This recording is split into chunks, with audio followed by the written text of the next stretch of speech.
একই কাণ্ড। হ্যাঁ, একই কাণ্ড। আমেরিকার প্রয়োজন ভারতকেও, আর সেই কারণেই পুতিন দেশে ফিরতেই আলাস্কায় চলে গেল ভারতীয় সেনাবাহিনী। কারণ যৌথ সেনা মহড়া ভারত আমেরিকা। আমেরিকা তো না করছে না।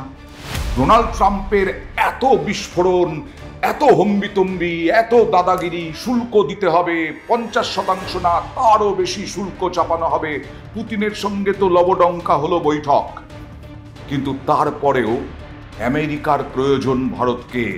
আর তাই এই যে আলাস্কায় যে যৌথ মহড়া, সেই যৌথ মহড়া অনেক দিন আগে থেকেই ঠিক ছিল, কিন্তু সেই যৌথ মহড়া ভারতীয় সেনা বাতিল তো করেইনি, আমেরিকাও বাতিল করেনি। এত হম্বিতম্বি, ভারতের তো কোনো হম্বিতম্বি ছিল না, ভারত তো ভদ্রতার সঙ্গে এগোচ্ছে, কিন্তু দুর্বল ভাবলেই মুশকিল। তাই আমেরিকার হম্বিতম্বিটা কি আসল হম্বিতম্বি, এই নিয়ে এখন আন্তর্জাতিক যারা চর্চা করেন তারা চর্চা করছেন। কারণ আমেরিকা না করেনি যৌথ মহড়ায়। এই যৌথ মহড়াটার ইতিহাস একটু বলবো, তবে তার আগে আন্তর্জাতিক যারা এই চর্চা করেন তাদের অনুমান, যে কূটনীতিক যারা, তাদের অনুমান যে ব্যক্তিগতভাবে ট্রাম্প বিশ্বাস করেন, এটা দেখুন, ব্যক্তিগতভাবে ট্রাম্প বিশ্বাস করেন যে ভারত একমাত্র ইউক্রেনের যুদ্ধ থামাতে রুশ প্রেসিডেন্ট পুতিনকে একমাত্র রাজি করাতে পারে ভারত। তার মানে নিজে মেনে নিচ্ছেন যে রাশিয়ার সঙ্গে কত ভালো সম্পর্ক ভারতের, এবং ভারতের যথেষ্ট ক্ষমতা আছে যুদ্ধ থামানোর।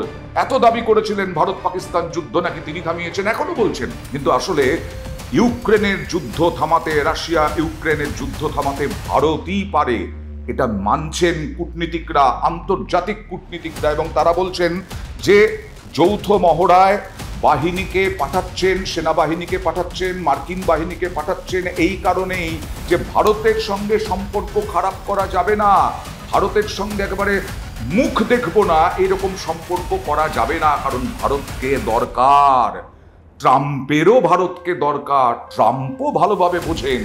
এবং সেই কারণেই রাশিয়ার প্রেসিডেন্ট ভ্লাদিমির পুতিনকে যদি মোদি কোনোভাবে রাজি করতে পারেন, তাহলে ইউক্রেনের সঙ্গে রাশিয়ার যুদ্ধটা থেমে যাবে। ট্রাম্পের পক্ষে সম্ভব নয়, মোদির পক্ষে সম্ভব। রাশিয়ারও দরকার। রাশিয়া দীর্ঘদিন ধরে, রাশিয়ার থেকে আমরা কম দামে তেল কিনছি, রাশিয়ার বিজনেস আমরা বাড়াচ্ছি। অবশ্যই আমাদের জন্য, আমাদের সাধারণ মানুষের জন্য ভারত সরকার বারবার রাশিয়া থেকে তেল আমদানি করছে, করবে না, ট্রাম্পের হুমকিতে কখনো সুর নরম করেনি। আর রাশিয়ার কিরকম দরকার, মানে রাশিয়া কতটা আমাদের পাশে আছে দেখুন। 15ই আগস্ট ট্রাম্প পুতিনের বৈঠক যখন আলাস্কায় হচ্ছে, সেই সময় মস্কোর আরবাত স্ট্রিটের, আরবাত স্ট্রিট হচ্ছে কূটনীতিক স্ট্রিট, কূটনীতিক রাস্তা, এবং সেই রাস্তাতে অনেকের বাড়ি রাশিয়ার প্রশাসনের। সেই আরবাত স্ট্রিটের দুটি বহুতলকে আলো দিয়ে ভারতীয় পতাকা সাজিয়ে স্থানীয় প্রশাসন তুলেছিল। তাছাড়া চলতি বছরের সেপ্টেম্বরে দিল্লিতে আসার কথা রয়েছে পুতিনের, সেখানে প্রধানমন্ত্রী মোদির সঙ্গে আলাদা করে দ্বিপাক্ষিক বৈঠক করবেন তিনি। রাশিয়ারও প্রয়োজন, আমেরিকারও প্রয়োজন, পরিষ্কার হয়ে গেল। আসলে ট্রাম্প এটাও বুঝতে পারছেন যে রাশিয়া, চীন এবং ভারত এবং চীনের মধ্যে বাণিজ্য, সীমান্ত বাণিজ্য শুরু হবেই, একথা আগেই বলেছিলাম। সেই সীমান্ত বাণিজ্য শুরু হলে অনেকটাই ধাক্কা খাবে আমেরিকা। 2020 সাল থেকে সেই সীমান্ত বাণিজ্য বন্ধ। বছরে কয়েক হাজার কোটি টাকার ভারতের ইনকাম, সেইটা আবার চালু হবে। এবার রাশিয়া তো দীর্ঘদিন ধরে চীন এবং ভারতের সঙ্গে মিলে রিক ট্রয়িকা চালু করতে চাইছে। এই সংগঠনটা গড়ে তুলতে ইচ্ছুক। এই সংগঠন গড়ে তুললে আমেরিকা খুব স্বাভাবিকভাবেই ব্যাপক চাপে পড়বে। এছাড়াও বারবার করে যেটা বলছি, ব্রিক্সভুক্ত দেশগুলির আন্তর্জাতিক বাণিজ্যের জন্য একটি কয়েন চালু করারও ব্যাপার রয়েছে। এই সব নিয়ে আমেরিকাও কিন্তু যথেষ্ট স্বস্তিতে নেই, ট্রাম্প যথেষ্ট স্বস্তিতে নেই। রাশিয়া, ভারত এবং চীন এই অর্থনৈতিক যদি শুরু হয় সম্পর্ক, তাহলে আমেরিকার যে ক্ষতি হবে সেটাই বুঝতে পারছেন এখন এই ডোনাল্ড ট্রাম্প। আর যেটা বলছিলাম যে এ বছরের 1 থেকে 13 তারিখ পর্যন্ত অন্ধ্রপ্রদেশের কাকিনাডায় টাইগার ট্রাম্প মহড়ার আয়োজন করে ভারতীয় সেনা। এতে যোগ দিয়ে দেশের 3 বাহিনীর সঙ্গে উপকূলে যে লড়াই, সেই সংক্রান্ত যুদ্ধাভ্যাস চালায় মার্কিন সেনা। আর এই যে আলাস্কায় যেটা হতে চলেছে সেটা 21তম সংস্করণ, 21তম মহড়া, যৌথ মহড়া, অর্থাৎ আমাদের ভারতীয় সেনাবাহিনী এবং আমেরিকার সেনাবাহিনী। এবং এই মহড়ায় সামরিক মালবাহী বিমান, প্রচুর পরিমাণে হামলাকারী হেলিকপ্টার ব্যবহার করা হয়। মহড়ার সময় দুতরফের সৈনিক এবং অফিসাররা একসঙ্গে থাকা, খাওয়া দাওয়া এই সমস্ত করেন।